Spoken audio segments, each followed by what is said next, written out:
Okay, so my name's Adam from Professional Apprenticeships. So we're a government-funded apprenticeship provider. Now, interestingly, we're talking a lot about people's skills and people retraining, and the apprenticeship scheme is a great way to do that. So I'm going to go into a little bit of information. I'm conscious that a lot of the people in the room might have used apprentices before or might have been apprentices. So just by a show of hands, have you used apprentices and the apprenticeship program in your business? So a number of you. So who's got apprentices currently? And who's studied an apprenticeship? So a couple of you. Okay, so we're Professional Apprenticeships. So just so you know who we are and why I'm talking to you today. So we set up 7 years ago in South Bristol, and we focus on technology and business apprenticeships. In 2021, we got Ofsted in our first Ofsted inspection. We got the highest possible Ofsted inspection for your first inspection. So there's not a bad word in our Ofsted inspection. We were super proud of that because we set up to really disrupt the industry, and lots of providers and certain colleges and things don't actually deliver on what they claim they're going to deliver on. We were voted the region's best apprenticeship provider that year. And currently 83% of our apprentices go through with distinctions, and that's since September. So it's a little bit about us.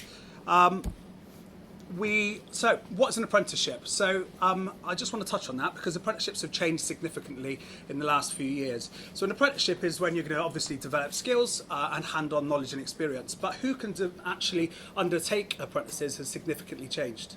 So in 2017, the government brought in new qualifications called apprenticeship standards, which replaced the old apprenticeship frameworks. And it just meant that apprenticeships were more about teaching than just assessing what the workplace had delivered. So it meant that the apprenticeship provider and the employer had to partner up to deliver the appropriate learning to make sure that that person gets to a certain level. And then that is checked by an external organisation, which is called an endpoint assessor. So that just raised the bar in terms of apprenticeships. The other changes were that the levels went up, so you can go right up to a master's equivalent with apprenticeships. And the qualifications that were offered significantly increased. Initially, not so much, so we kind of flipped over to apprenticeship standards, and we've had to wait for the apprenticeships that were being delivered to kind of catch up. And apprenticeships are a minimum of 12 months, but many are 4 years, and you can stack apprenticeships. And the interesting thing that we're talking about AI, I'll touch on the new AI apprenticeship in a second, is that really anyone can undertake an apprenticeship now. So it used to be 16 to 18s predominantly. There was slightly less funding for 19 to 24, and then companies had to fund the training for apprenticeships for anyone over that.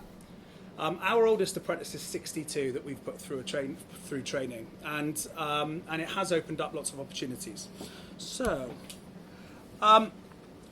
cost-effective salaries, free recruitment, high-quality training.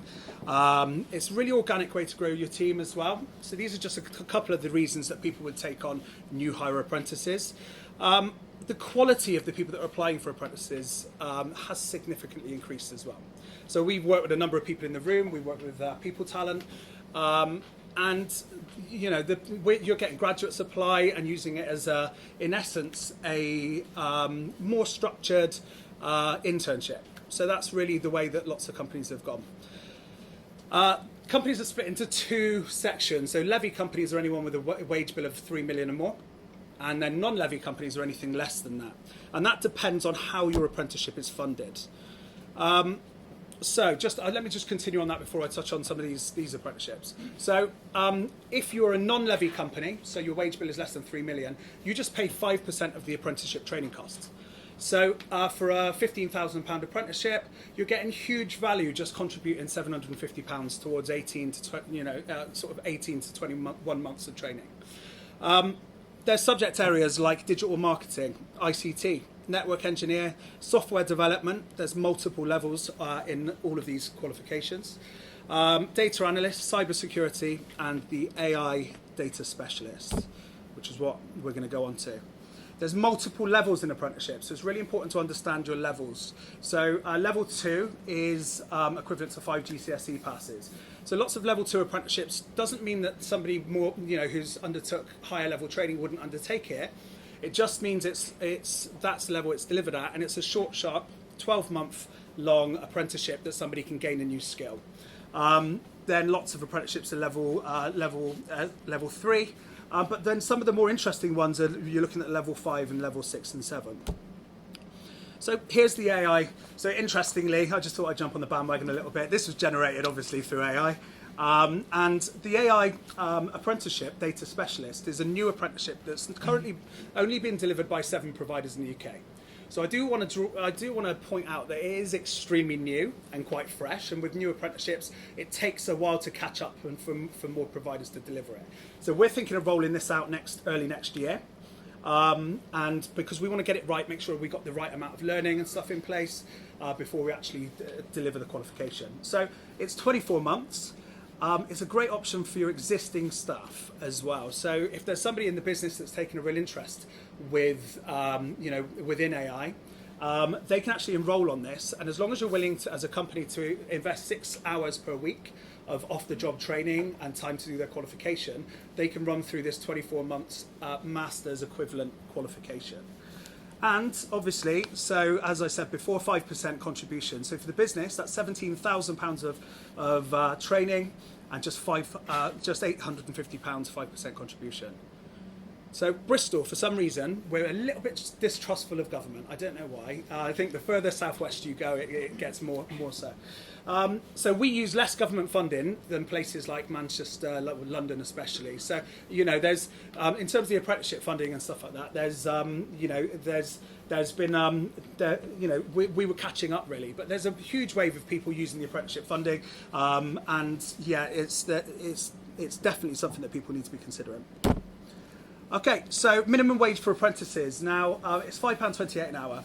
But it needs to be competitive. So apprenticeships have just, very few people are paying that. It tends to be some of the level 2 apprenticeships. It tends to be industries. Construction will tend to start people really low and then build people up. But even that's changing. So in tech, we're looking at sort of salaries anywhere from 14 to 21. Some people are paying even higher than that. So you've really got to look at what other people are paying in the same industry for the same qualifications, and then advertise to get the best talent. It's a really, really competitive market at the moment. They need to work a minimum of 30 hours, and obviously you pay.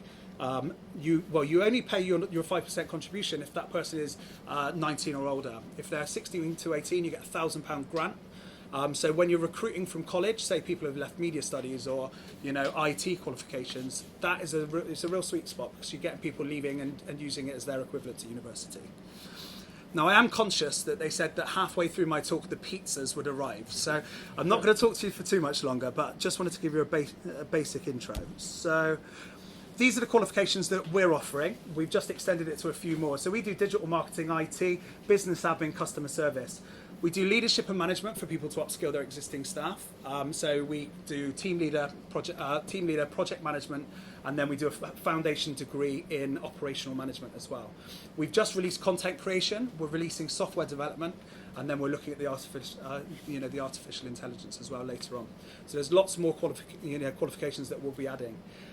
I'm more than happy to have a chat to anyone about how apprenticeships that we don't necessarily deliver would work for various businesses, and I'm more than happy to be sort of a to introduce people to appropriate providers if there's interest in something that we can offer as well. But yeah, thank you very much.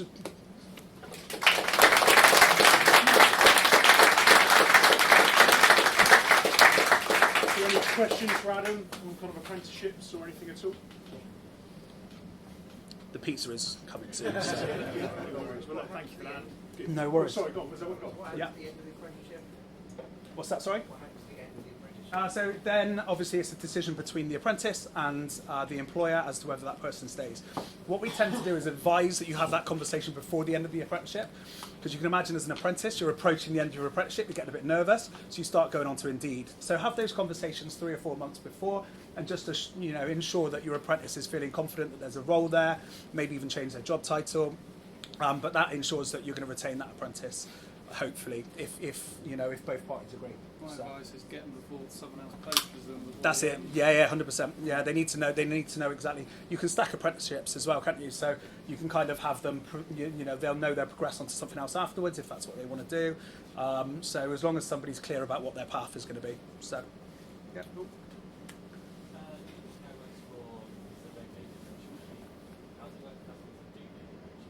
Okay, so companies that do pay the apprenticeship levy, yeah, apologies, I didn't go into too much detail. So they pay 5% of their wage bill per month goes into their apprenticeship levy. So lots of companies have actually built up a considerable amount in their levy pot, and they can use that for a combination of recruiting new apprentices and paying for the training. It can't go on wages, but then they will use it to pay for the training, but they can also upskill their existing staff as well. But they pay the full cost of that through their levy pot until their levy pot is gone. Now, lots of companies that pay the apprenticeship levy are chewing through it, and then they get to zero, and then they just stop. But that's the sweet spot, because then you get the government to start paying 95% for your training. So that's when you can start actually using the government money, and it goes to a co-funded model. So, and I mean, as an apprenticeship, sort of partner, really, we can help people and support people to understand the best way to spend their levy and introduce people to other partners. So, Fantastic. Thanks, yeah, thanks very much. Thanks very much.